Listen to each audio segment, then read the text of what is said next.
Oh. As you heard, today is Christ the King Sunday, which is actually, it's quite a political festival, I have to say. It was introduced for the Holy Year of 1925 after the end of the First World War, after the world order that had existed for centuries just completely collapsed. The power of emperors, the power of kings had come to an end. The new democracies did not really know how to deal with the new balance of power, and where there is a power vacuum, forces immediately began to stir that wants to seize power. And the call for a strong leader just became louder. And we know some of the dictatorships of National Socialism and communism began to put out their feelers with all their might. And it was precisely this politically unstable situation that Pope Pius XI proclaimed a holy year. At the end of this holy year, he introduced the feast of Christ the King. And the symbol is quite clear here. The true king, the true ruler, to whom all power belongs, is Jesus Christ. The focus of today's gospel is the interrogation by Pilate, the Roman governor of Jerusalem. He didn't care that at all what the religious claims were, the teachings or visions of Jesus of Nazareth, and it was presented. He's familiar with that by now. There were several religious fanatics around that time, and the only thing that caught the attention was the accusation that this Jesus guy wanted to become a king.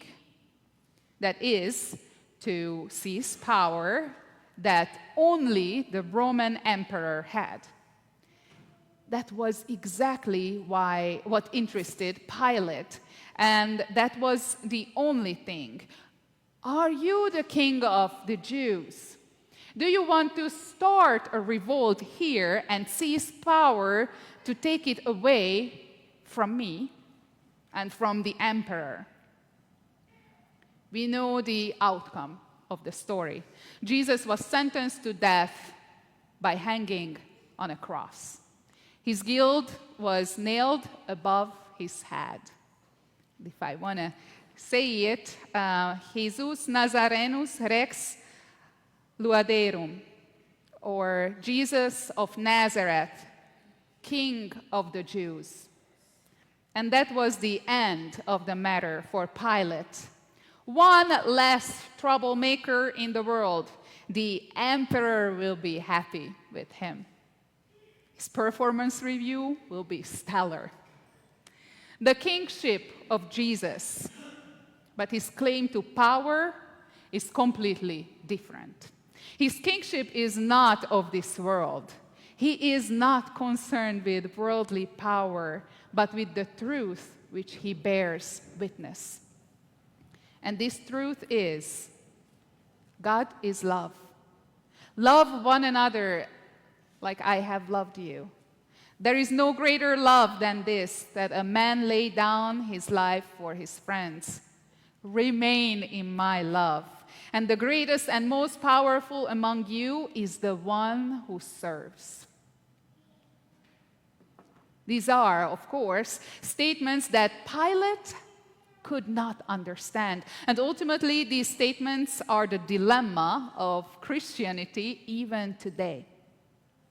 We proclaim a revolutionary message that is hardly or not even understood in the power games of our world.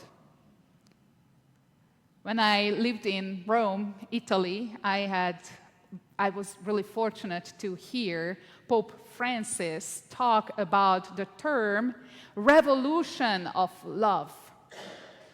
And St. Francis de Sales also interprets this event in a similar way when he writes, and I quote, "Let us imagine the kind Jesus with Pilate.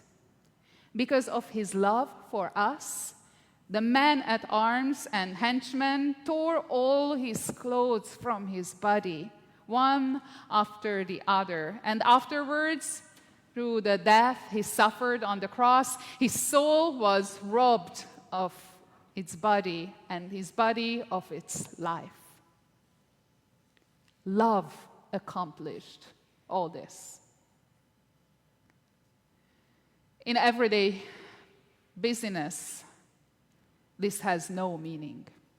On the contrary, anyone who lives and acts like Jesus calls us to act risks of losing support, losing his life in dictatorships, and in the everyday little game of having power and being right. These people might risk being ridiculed, laughed at, misunderstood, accused, and pushed to the sidelines as an unrealistic dreamer.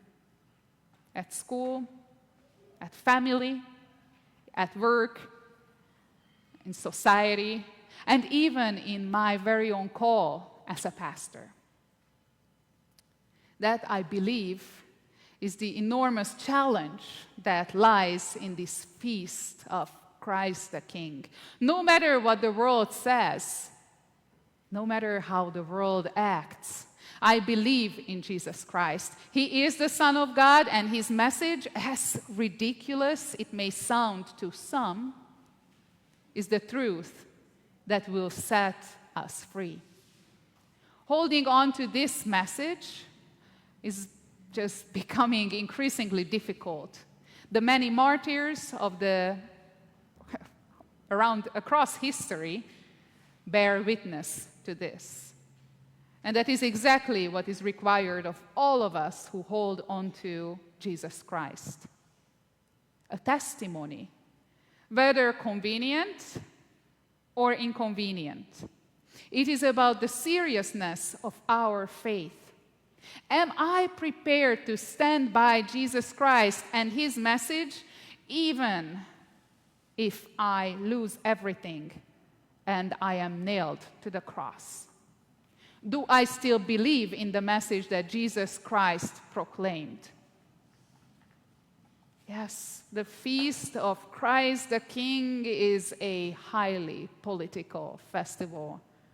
It is really about revolution. A revolution of love. Amen.